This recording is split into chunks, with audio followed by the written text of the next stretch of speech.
the challenge to talk about uncharted territories, learning from challenging AI collaborations. And I have a challenge now to connect it also to you, to make it useful for you.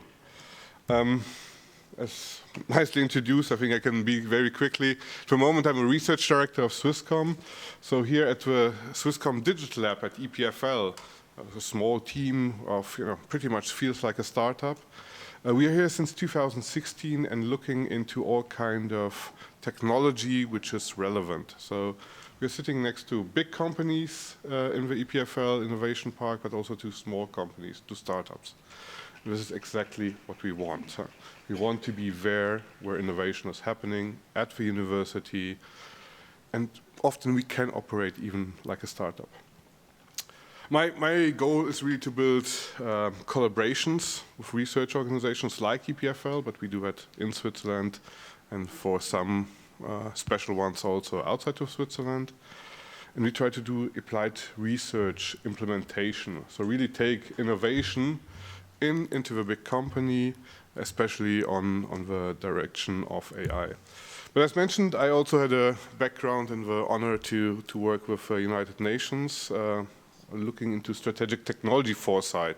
So looking a lot into this kind of technologies that you have been hearing about now in three different projects, three different startups. How will they change society over a long time? And where we talk about 10, 15, 20 years of time. How will this change global innovation and data collaborations? And then also I had a chance to work on the technology side at CERN, dealing with AI and machine learning algorithms directly, especially on huge data amounts, something like 80 terabytes per second, which was for many years, this was much more than the bandwidth of the entire internet. And also the second challenge that I really liked was to do that also very fast. So to do with something like 40 million times per second. So as you see, I'm somebody who likes to basically look at questions from three different viewpoints.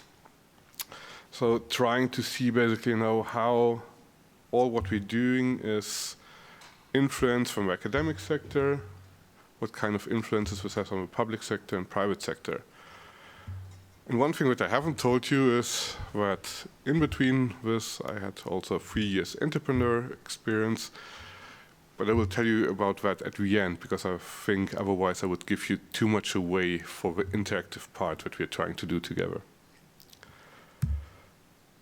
So trying to see basically this kind of questions and risk and opportunities that we have now all together, I think that basically, also startups have to somehow understand this kind of global interplay between how academia, public and private sector are trying to deal with these new opportunities, but also no risks that we have.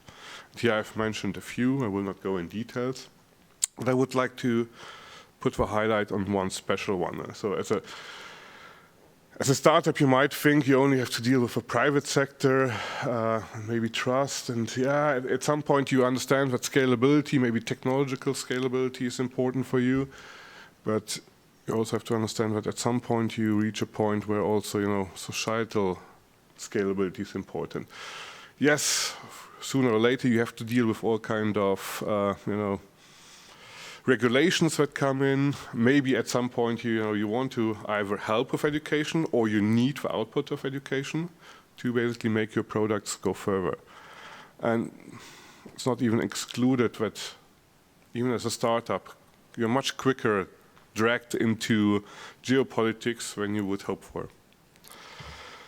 A challenging collaboration that we have been with Swisscom very recently in, and challenging on the very positive, was the AI House in Davos, where we built together a global platform for industry leaders, entrepreneurs, a lot of startups there from the AI scene, research, investors and policymakers to discuss and define and empower the impact of AI on the world.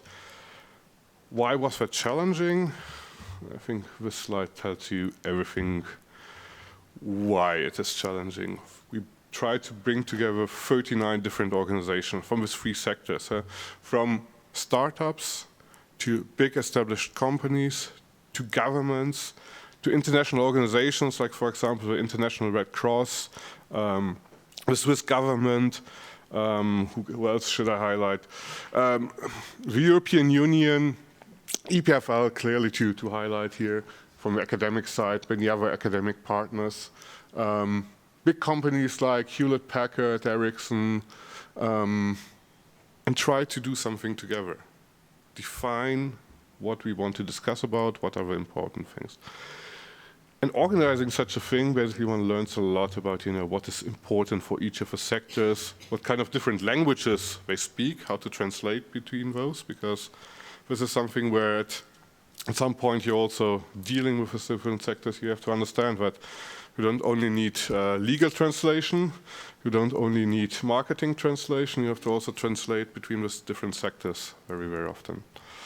So what I really liked about this kind of challenge, and if you start something like this is, you're set up for failure, because you cannot have 40 organizations working seamlessly together. There's always basically, different misunderstandings. You have to negotiate all the time. You have to translate all the time. But at the end, what comes out is really something that inspires me. If people start to speak then the same language and start to understand each other, I think that is really, really something that's inspiring and brings us further. Talking now, basically, leaving a little bit now Swisscom, going now to this kind of entrepreneurial experience that I had. I want to select one of these key elements that I showed you on this map of risk and opportunities. And this is what's called often human-centered. By the Stanford Human-Centered AI Center, the definition for human-centered is that AI that is human-centered seeks to augment the abilities of, addresses the societal needs of, and draws inspiration from human beings. And I selected here basically three different kind of applications that I would like to introduce you very quickly and ask you what you believe which of these projects were successful. It can be that all three were extremely successful. It can be that all three totally failed. Maybe one failed, two failed. It's really up to you. I will ask you. Why is that important? It's kind of human-centered, even from a Swisscom perspective, even from a big company perspective, but even more for a startup, who has to try out this, uncharted territories that the title basically asks us. Because as a big company, you have some experience. You might have a suspicion what works, what not. You have a lot of people who have tried different things. You can basically test internally what might work, what not. As a startup, typically you don't have that as a growing company. And this is something where it becomes now also more and more interesting for industry, and this is something that Marcel also showed in the opening talk. Now more and more systems, especially since 2015, are created by industry and not only by academia alone. Let me go to the three cases. These are all cases which are basically before my Swisscom time, so for my entrepreneurial time, so I'm not related in any way to Swisscom, but I think these are three projects that I've been putting almost equally amount of energy in, sometimes really driving it myself, sometimes more as a consultant. And the first one is basically about air traffic control. This project was about seeing that air traffic control, yes, sorry, the picture is quite dark, but I hope you still get that there are three people sitting there in front of screens, have to look for hours on the screens, have to control airplanes, and this is very critical work. So these people have to get a lot of training, and many of these people who are doing this kind of air traffic control managers education never even make it to that point. So this is something where typically doesn't know. Only 1/3 to half of the people who start this kind of education basically even make it so that they're really controlling airplanes. A lot of them basically stop at the level which is called internally point pushers, which is basically they have the same education as an air traffic control agent or even a pilot, and when they simulate with points on a simulator screen, and they play pilots for the training of the real air traffic controllers. So we looked into basically a project where we augmented this training, especially for the air traffic controllers, made it much more efficient, showed all kind of performance, that it not even increased only the performance of a training, but also of the people who then get trained. Second project that I would like to show you is about tracking of airplanes. So this is a project where we got access to quite global data. There was a new satellite system which was started, and we had the possibility to analyze all this data. Before, you might remember, pretty much not 10 years ago, there was flight MH370, which was lost, and still we haven't found it. This is because such systems, such satellite tracking systems, didn't existed before 2019, and this is just only the flights that are through one day. So every given moment, you have something like 50,000 airplanes in the air. And what we did is we analyzed for all kind of, using AI systems, for all kind of inefficiencies. We looked for, where flying could be more economically friendly, where it could be environmental friendly, where the system could be improved. The last example that I have for you is quite similar, so maybe one doesn't look even different. This is just now looks quite similar. This is now ships instead of airplanes. These are ships. This is the Strait of Singapore. You see maybe Singapore not directly there, but where does it? This roughly you have something like 1,000 vessels, 1,000 ships going through the Strait of Singapore every day. And then you can roughly calculate how many containers each ship has. So a big container ship now has between 2,000 to 10,000 containers. And you multiply that, and then you have no idea what is in the containers, but you can take, for example, the average insurance value of each of a container. It's roughly 50,000. And you will easily end up with a value, with a trading value of something like 100 billion US dollars who are basically passing through that strait. You can imagine that this has a lot of risk if something happens there. Delays, we have seen that in Egypt recently what happens if such something is blocked. And also from a customer's perspective, if you want to see basically what is moved, and if you have to control some of the ships, which are the ships that you want to control, which are basically the ones that you don't want to control. So let's try with a little bit with the interactive part. So you have seen these three projects. They look very, very similar maybe to you. To us, for me, it looked also very, very similar. I would like to ask you, what do you think? How many of those basically were successful? How many of those failed completely? So maybe let's start with that. Who thinks all three failed? Yeah, otherwise I would not be here, right? Yes, this was the easy one. Good. So two. Who thinks two failed of his projects? Okay, roughly half. Who thinks one failed? Okay. Who thinks none of us failed? Yeah, again, I would not be here because the topic would be that talking about failure. So at least one has to fail. That's fine. So I guess we have to find out if it was one or two who failed. Good. Next question that I would like to ask you. So basically, let's go back to let's see basically who thinks which of them failed, and so who thinks that maybe the first one failed? Okay, good. It was roughly a third, maybe a little bit more than a third. So the second one, who thinks that failed?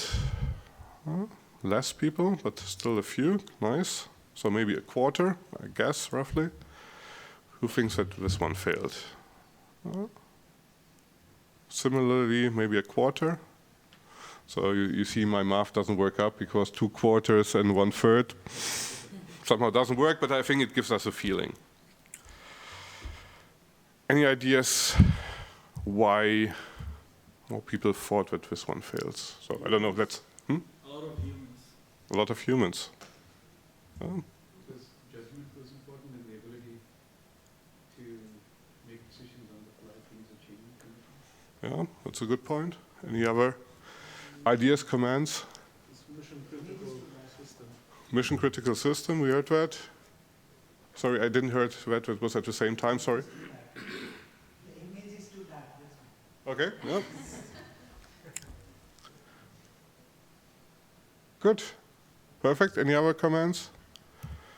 So here there was less people who thinks that this one failed and why. There was some, yes? I think regardless of your research, it's like there is a coordination problem. There is so many like entities involved. Like regardless of the research, you can change it. Okay. Too many entities, too many different organizations involved. Okay. Any other ideas why this could have failed? The route already quite optimized, so how can you get out of that further optimization issue? Okay. So it's already an almost perfect system. Very hard to prove that it's getting better. The problems they were trying to solve may be not a problem actually for some people, like to choose which route or most sustainable route. Okay. Last one. Is there one? If not, let's go to the last one. There have been a few people who think that this one failed, this project failed. Why? We don't have to repeat if it's the same things that for the airplanes. Just if you see something that is maybe different or. I think there are actually more than the first case. There's a lot of variability between the product and the model. Okay, so it's a more complex problem. So it's basically maybe. Because it's already digital. And Okay. much less digital already. Less digitization, more complex because it's the problems are different and not as similar. Okay, good. Should we resolve? Yeah. So there was one that didn't work. It was this one. I think that was good that you basically guessed right. And somebody mentioned humans are involved. There are humans involved in all of the three processes. There's not the big difference. All of this are very, very technical. All of them are somehow mission critical to some people. Either the mission criticality is the value, for example, in the shipping. Here, the big difference was that it had to do with education. It was very, very clear from the project that basically the real responsibility will stay with humans. And the entire process that was basically, that we tried to optimize was for education, make it more efficient. And we managed to show that it's basically, much more efficient, better, but it was only something like 20–30% better. It was something where we improved on a level which was, making the performance of humans 20%, 30% better. So only slightly better. And then there's a lot of other factors that come in that basically, that when suddenly questioned. I'm almost done. Here, basically, this was a success because nobody would be able to track 50,000 airplanes a day and figure out that airplanes are flying around Switzerland because air traffic control in Switzerland is more expensive, and so that basically airlines do things wrongly incentivized, what they shouldn't be doing. But once you show it in data, you can do that. So humans would have not been able to do that. And this is the commonality with here. Having 2 million big 40-foot containers going through the strait, it's impossible that humans can inspect all of them. But really helping humans to select the 100 containers that they can inspect and find when, for example, all kind of misuse of the system was extremely helpful. I hope you liked that exercise, and I hope it was helpful for you and for your endeavors. Thank you. Thank you very much, Daniel, also for the interactive presentation.